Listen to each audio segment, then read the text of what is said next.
Hello there, welcome to another edition of Inside Expect, and we're previewing the 1st of January and 2nd of January fixtures in the English Premier League and the Scottish Premier League. And before further ado, Richie, let's just wish our viewers a very happy New Year. Yeah, all the best for the New Year. Hope you made loads of profit. Well, not too much, but enough. Yeah, well, Happy New Year to everyone. And actually, we've got some tremendous fixtures on 1st of January, and individually taken as individual matches, maybe they don't look that inspiring, but of course, the upshoot of them is three sides have got the chance to go top after this round. The first one I'm looking at, Richie, which kicks off on the 1st of January at 13:45, is West Bromwich Albion against Manchester United. Yeah. How do you see that one? Yeah, I mean, West Brom, they've lost 3 on the bounce now. They were well backed against Blackburn, and it's a shock win for Blackburn there, 3-1. Very surprising. But United, they are top of the table, but they've drawn the last 3 away games. Well, away to Villa, away to Birmingham. Yeah, and actually in the Premier League, Manchester United have only had 1 away win this season. Yeah. 7 draws, as you say. And if only they'd converted some of those draws into wins, they'd be streets ahead, wouldn't they? So, have you got any sort of bets that look attractive in that one? But I mean, West Brom, they did go to Old Trafford in October, and they did draw 2-2 there. Yeah. But the fixture last season, United did do them 5-0. Yeah. So I think it's going to be a 1.5 Man United, and I think that'll be safe. Yeah. Okay. Well, then at 1600 hours, Manchester City entertain Blackpool, a Lancashire derby. Yeah. Well, Man City, if they play anything like they did the other day against Aston Villa, good luck to Blackpool. Yeah, we enjoyed watching that one, didn't we? Well, yeah, it was a great game, but I mean, it may not be that straightforward for them, because actually Blackpool, 5 away wins this season. Seems to have gone a bit unnoticed, that. And they won the last 2 away, and they against Stoke, who are a useful outfit. Yeah. A good 2-0 win there. And away to Sunderland, and Sunderland, they're pulling up trees as well. Yeah. So 2 good wins there, but I was, we were watching that game against Villa, weren't we? Well, and they set off like a speedboat, didn't they? It was awesome. And then they just cruised down,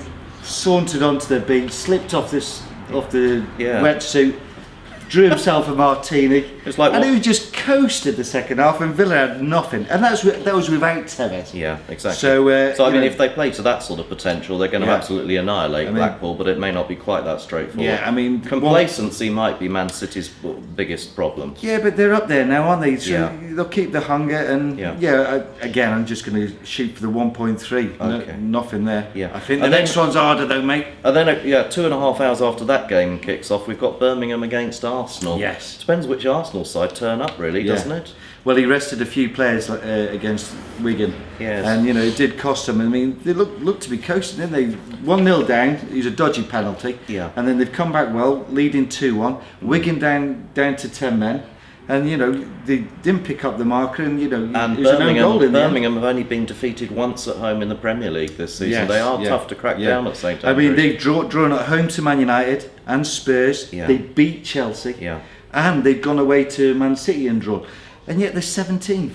They're level on points with Fulham. Well, it's the draws that have cost them. They've drawn too many, but they do well against good sides. Yes. And 1.7 Arsenal, I don't fancy that at all. I fancy a 1x. So, Birmingham with a goal, 2.1. Yeah. And also the last 6 games Birmingham have been involved in have been under 2.5 goals. And that is at 1.8. Yeah. So. Well, then at the other end of the league table, we've got my dear old West Ham United, who are propping up affairs at the moment, and we've got a massive game actually at home to Wolverhampton Wanderers. Now, Wolves have only won once away in the league, but of course it came at Anfield a couple of nights ago, and I was very impressed by Wolves. I mean, if Wolves turn up at Upton Park and play with that sort of pride and passion, they're going to cause problems for West Ham. What do you think? Yeah, I mean, another nail in Hodgson's coffin, I think. Yeah. That 1-0 win. And, they did win this 3-1 last year as well, Wolves. Yes. So I do fear for your boys, and, I must say, think they're a good lay, don't you? I think, I never lay West Ham, because obviously I'm a West Ham fan till I die, but at even money, I'm... Yeah, you wouldn't get stuck into that, would you? I think West Ham will be about as nervous as a turkey in December. Yeah. They have everything to lose in this game, and if Wolves go there and play with the sort of team spirit that they showed at Anfield, they don't have a lot to fear. It might take a bit of momentum. The West Ham fan also, the West Ham the crowd, they get a bit niggly, they get on the team's back. If West Ham go a goal behind, well, it's Armageddon for the mighty Hammers.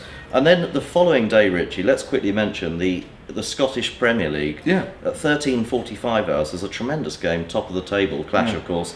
Rangers against Celtic. Yeah, the big one. They used to in the olden days. They used to have this on New Year's Day. A lot of heavy drinking in Scotland, so they put it back 24 hours, and they play it the following day now. So Rangers 41 points, Celtic 42 points. And so Rangers have got 2 games in hand. Exactly right. So it really becomes a must-win for Celtic, doesn't it? Indeed, and Rangers absolutely thumped them at Celtic Park 3-1 in October. And Celtic, they've struggled against St John's 0-0 until the 90th minute, and then they scored 2 late injury time goals. Fine. So they're up against it. They only beat Motherwell 1-0 midweek. Yeah. And yet Rangers, their last game, they went to Motherwell and beat them 4-1. So I fancy Rangers here 2-10. Right. So I can understand that. I'll have a little go on that one.